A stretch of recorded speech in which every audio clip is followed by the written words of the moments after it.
ಒಂದು ಡೈರೆಕ್ಷನ್ ಇರ್ತದೆ. ಈಗ 120 ಟನ್ಸ್ ಆಗುವವರೆಗೂ ಏರಿಕೆ ಮಾಡ್ಬೋದು.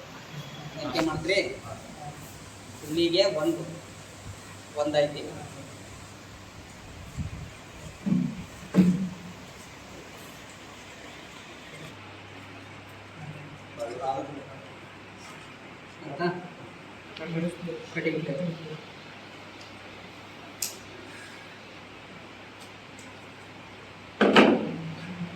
ಸಿಂಗಲ್ ಇದೇ ನ್ಯೂಟ್ರಲ್. ಲಾಸ್ಟಿಗೆ ಏನು ಕಟ್ ಮಾಡಿದ್ವಲ್ಲ ಆ ಪಾಯಿಂಟ್ ಏನಾಗ್ತಿದ್ದು ನ್ಯೂಟ್ರಲ್ ಇದೆ. ಇನ್ನು ನೆಕ್ಸ್ಟ್ ನೋಡ್ರಿ, ಇವೇನಿದಾವ high speed, low speed, medium speed ಅದಾವ. ಟ್ಯಾಗ್ ಬರ್ತಾವಲ್ರಿ ಇವು ಹಾಕ್ಲಕ್ಕ, ಇವಕ್ಕೆ ವೈಂಡಿಂಗ್ ಹಾಕ್ಲಕ್ಕ ಟ್ಯಾಗ್ ಬರ್ತಾವ. ಯೂಸ್ ಮಾಡ್ಬೋದು. ಆ ಮೊನ್ನೆ ಅರಿವಿ ಕಟ್ಟೋದು ಟ್ಯಾಗ್ ಕಟ್ಟೋದು ಬರ್ತಿತ್ತು. ಬೇಡ ಕಟ್ ಮಾಡೋದು ಪ್ಲಾಸ್ಟಿಕ್. ಈಗ ಏನು ಮಾಡ್ಕೋಬೇಕು, ಇದನ್ನು ಕ್ಲೀನಾಗೆ ಇನ್ಸುಲೇಷನ್ ಟೇಪ್ ತಂದ್ರಪ್ಪ.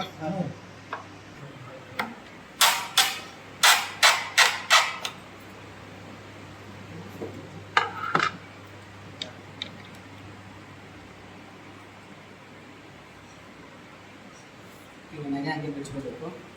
ಬಿಚ್ಕೊಂಡು ಈ ಸೆಂಟರ್ ಪಾಯಿಂಟ್ಗೆ ಏನು ಮಾಡ್ಬೇಕು, ಇಲ್ಲಿ ಟೇಪ್ ಹಾಕ್ಬೇಕು. ಬ್ಯಾಂಡೇಜ್ ಟೇಪ್ ಅಂತಾರೆ.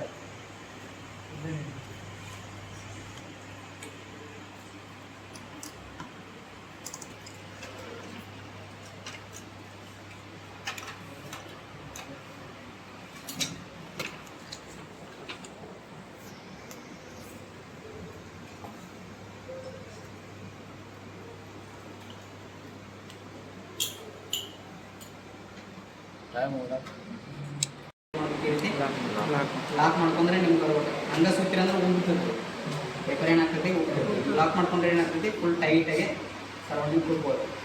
ಒಂದು ಜರ ಸ್ಲಾಟ್ ಇದು ಎಷ್ಟು ಸಣ್ಣ ಆಗುತ್ತೆ ಅಷ್ಟು ಈಸಿಯಾಗಿ ಕೂತ್ಕೊಳ್ತದೆ. ಇದನ್ನು ನೀವು ತಪ್ಪು ಮಾಡಿಬಿಟ್ಟು ನಿಮ್ಗೆ ಕೂರೋದು ಕಷ್ಟ. ಆಮೇಲೆ ಆರ್ಮೇಚರ್ಗೆಲ್ಲ ಉಜ್ಕೊಳ್ಳೋ ಚಾನ್ಸಸ್ ಇದೆ. ಓದಿದಾಗ ಗಟ್ಟಿ ಅನ್ನಿಸ್ಬೇಕು, ಮೆತ್ತಗೆ ಅನ್ನಿಸ್ಬಾರ್ದು. ನೀವು ಲಾಕ್ ಮಾಡಲಿಲ್ಲ ಅಂದ್ರೆ ಮೆತ್ತಗೆ ಆಗ್ತದೆ, ಯಾಕಂದ್ರೆ ಇದು ಉಂಬಿಬಿಡುತ್ತೆ. ರೋಲ್ ಏನಾಗ್ತೈತಿ ಓಪನ್ ಆಗಿಬಿಡುತ್ತೆ. ಯಾಕಂದ್ರೆ ಬೆಸ್ಟ್. ಫಿಕ್ಸೋ ಟೇಪ್ ಅಂತ ಹೇಳಿದ್ರಲ್ಲ, ಸೊ ಇದನ್ನು ಹಿಂಗೆ ಫೈಲ್ ರೆಡಿ ಮಾಡ್ಕೊಂಡಾದ್ಮೇಲೆ ನೆಕ್ಸ್ಟ್ ನೋಡ್ರಿ, ಈ ರೀತಿ ಹಂಚಿರ್ತಕ್ಕಂಥ ಇದಕ್ಕೆ ಏನು ಮಾಡ್ಬೇಕು, ಒಂಥರ ಕಟ್ ಮಾಡ್ಕೊಂಡು ಏನಿದೆ ಸೆಂಟರ್ ಬೆಂಡ್ ಮಾಡ್ಕೊಂಡು ಹಿಂಗೆ ಮಾಡಬೇಕು, ಸೇರಿಸ್ಬೇಕು.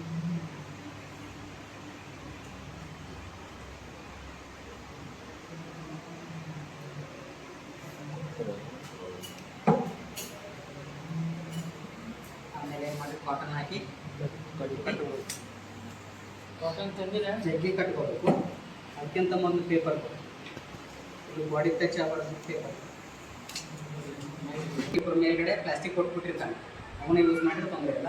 ಅದು ಪ್ಲಾಸ್ಟಿಕ್ ಎಲ್ಲೋ ಕಟ್ಟಾಗಿ ಹೋಗಿದಾವ, ಸಿಗಲಿಲ್ಲ ಅಥವಾ ಒಡೆದೋಗಿದಾವ, ಒಂದು 2-3 ಸಲ ರಿಪೇರಿ ಮಾಡಿಸಿದ್ದಾರೆ ಅಂದಮೇಲೆ ನೀವು ಈ ಥರ ಪೇಪರ್ನ ಏನು ಮಾಡ್ಬೇಕು,